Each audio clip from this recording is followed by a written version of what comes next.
This is the Tree of Life, Season 31, Chapter 4.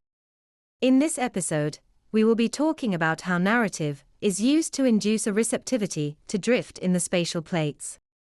To begin, in the last episode, we talked about how narrative generates hierarchical structures, where the storyteller is the outgoing consciousness and the listener the incoming consciousness.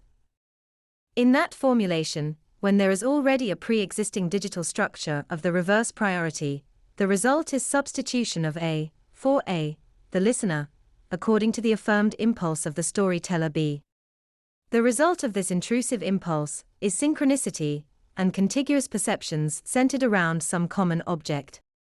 But narratives function socially in a wide variety of contexts and domains. For example, in the courtroom, two parties are represented by attorneys whose job it is to tell the more convincing narrative about some event or set of circumstances. That is, each lawyer generates a digital structure of a distinct priority, with the result being the decision maker must choose between those narratives according to a given objective. That is, the end goal is the synchronicity of those two parties around some common set of objects. In media, whether film or in the larger media as a whole, competing narratives are crafted by distinct actors. These narratives represent digital structures, which are often of reversed priority to the structures which underlie them. The goal of this process of narrative is to generate a receptivity to intrusive impulses, just as it is in the formulation described above. But although narrative tends to eliminate stacked perceptual experiences, when it encounters a reversed priority structure, in the absence of that structure, it possesses a two-level stacking comprising the experience of the incoming and outgoing consciousness in hierarchical priority. That stacking only disappears when it leads to a substitution of the second in priority, the listener, for itself according to the impulse affirmed by the storyteller. This simple two-level stacking still permits non-linear intersections for the compelling of acquiescence by force actors, such as agents of the state.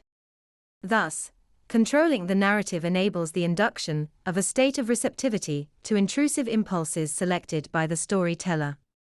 In the case of larger narratives, such as governing media or civil society politics, that receptivity can fundamentally alter the listener's behavior in a significant way. But let's say you recognize that the narrative has created this two-fold stacking. You reject the narrative because you do not want to be receptive to the intrusive impulse.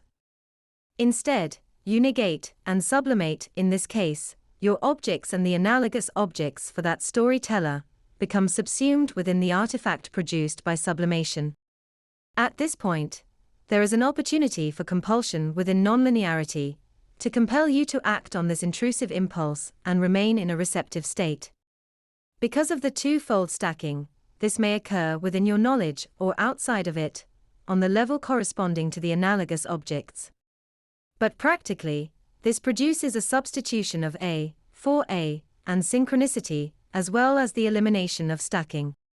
In other words, we see that displacement mirroring can be the product of a compelled expression following receptivity to narrative. Finally, in Season 30, Chapter 5, we talked about drift as the unalignment of any spatial plates among stacked perceptual subjects. Drift sees a lack of mirroring between stacked subjects along specific spatial plates. For example, if the plate of the hands and posture are not in alignment, then we do not expect to see common expression along these plates for the storyteller and listener. This tends to occur preceding synchronicity and the substitution of A for A. This tells us that you can, for example, in say a courtroom, examine the spatial plates of the decision maker and attorneys to assess the presence or absence of a receptivity in the decision maker. Again, drift signifies the elimination of stacking between the storyteller and listener. Thus, the presence of drift at a particular moment may signify a decision having been made by the decision maker. It may also indicate receptivity to one attorney or the other, according to whose spatial plates were mirrored prior to its occurrence. That's the end of the podcast for today.